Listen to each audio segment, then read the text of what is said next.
You've called yourself lazy more times than you can count. Late on a deadline again. Skipped the gym. Said you'd start the project today and instead watched 4 hours of nothing. And every single time, the same word shows up in your head. Lazy. Here's the problem. You're not lazy. Your brain is running a deficit it never told you about. And the way you've been trying to fix it has probably been making it worse. By the end of this video, you'll know exactly what that deficit is, why it happens, and what actually works to recover from it. Stick around, because the ending of this one might change how you talk to yourself for good. Let's set the scene, because you already know it. You wake up tired even though you slept 8 hours. You sit down to work and your brain feels like it's wading through wet cement. Simple decisions. What to eat, what to reply to first, what to even start with, feel disproportionately heavy. You push through it anyway. You finish the task, and instead of relief, you feel nothing. Not proud, not satisfied, just empty, and a little hollow, like the finish line moved the second you crossed it. Then the guilt arrives, right on schedule, because everyone around you seems to be managing fine. Posting their wins, getting promoted, going to the gym at 6 a.m. like it costs them nothing. And you're sitting there, exhausted by tasks that didn't used to exhaust you, wondering what exactly is wrong with you. So you do what most people do. You try to out-discipline it. More coffee, a stricter schedule, a new productivity app, waking up an hour earlier to get ahead, and for 3 or 4 days, it actually works. You feel like yourself again. Then you crash, harder than before, and the cycle restarts, except now there's a new layer of shame stacked on top, because you proved to yourself you can do it, which makes the next collapse feel even more like a personal failure. That crash isn't a character flaw. It isn't proof you're weak or undisciplined. It's a biological signal you've been overriding for months, maybe longer. And overriding it is exactly why it keeps getting louder. So let's actually explain what's happening, because once you see the mechanism, the guilt starts to lose its grip. Your body runs a stress response system called the HPA axis, the hypothalamic pituitary adrenal axis. It's the chain of communication between your brain and your adrenal glands. Every time you face a deadline, a hard conversation, money stress, or even just an hour of doom-scrolling bad news, this system activates and releases cortisol, your primary stress hormone, to help you respond to the moment.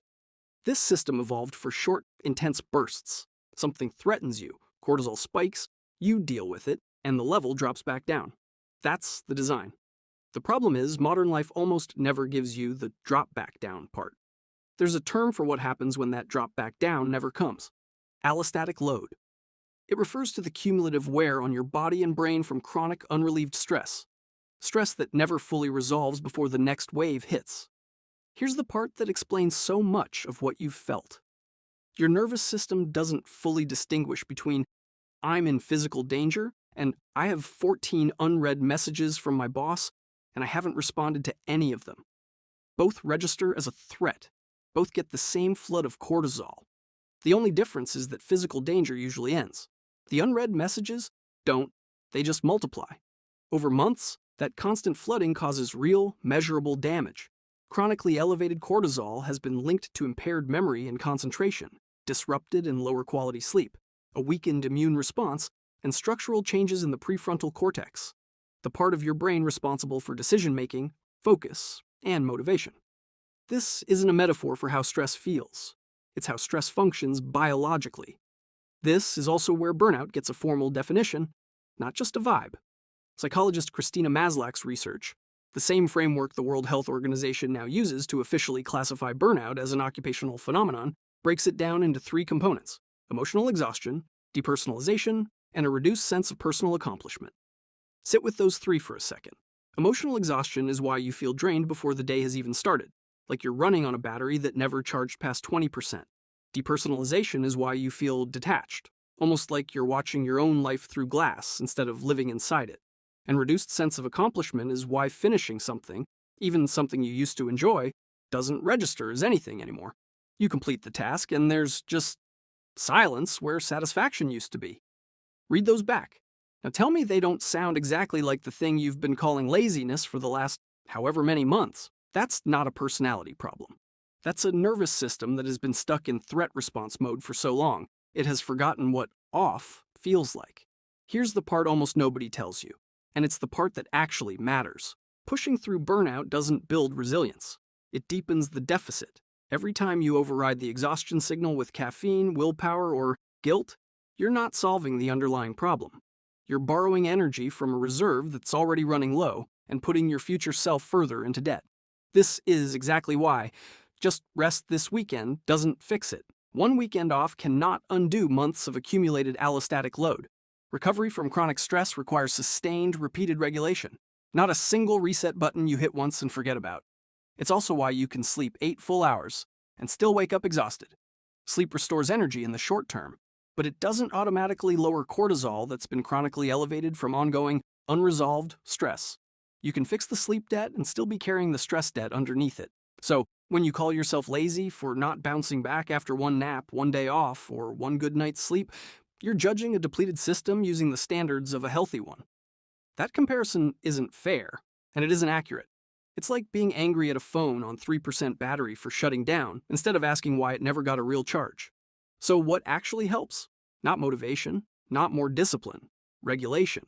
Research on stress recovery points to a small set of things that genuinely lower allostatic load over time, instead of just masking it. Consistent sleep timing, not just total hours, but going to bed and waking at roughly the same time daily, which helps stabilize your cortisol rhythm rather than spiking and crashing it. Built-in recovery periods during the day, even 5 to 10 minutes of doing genuinely nothing. No scrolling, no input, no stimulation.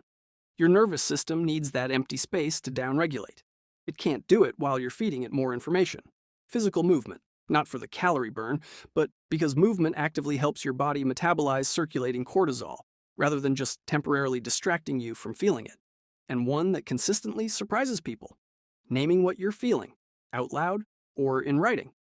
Research on affect labeling has shown that the simple act of putting a feeling into words can measurably reduce activity in the amygdala, the brain region driving your stress response. Saying, "I feel overwhelmed," isn't just venting. It's a documented way to turn the volume down. None of these fix burnout overnight, but they are the difference between fighting your nervous system every single day and finally working with it. Here's what I want you to actually sit with. After everything we just covered, the tiredness you've been calling laziness is your body's most honest signal. It is not betraying you. It has been trying to protect you from a load it was never designed to carry indefinitely. And it's been doing that job quietly for a long time, without a single thank you. You don't need to hustle harder to fix this. You need to lower the load. That might mean saying no to something you'd normally say yes to, resting without negotiating with your guilt first, asking for help instead of disappearing into silence. None of that is weakness. It's regulation. And regulation, not willpower, is the only thing that has ever actually worked.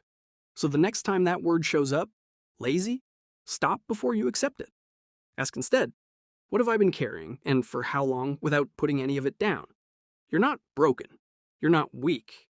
You're depleted. And depleted things don't need punishment. They need rest. I'm Sticky Notes. I'll see you in the next one.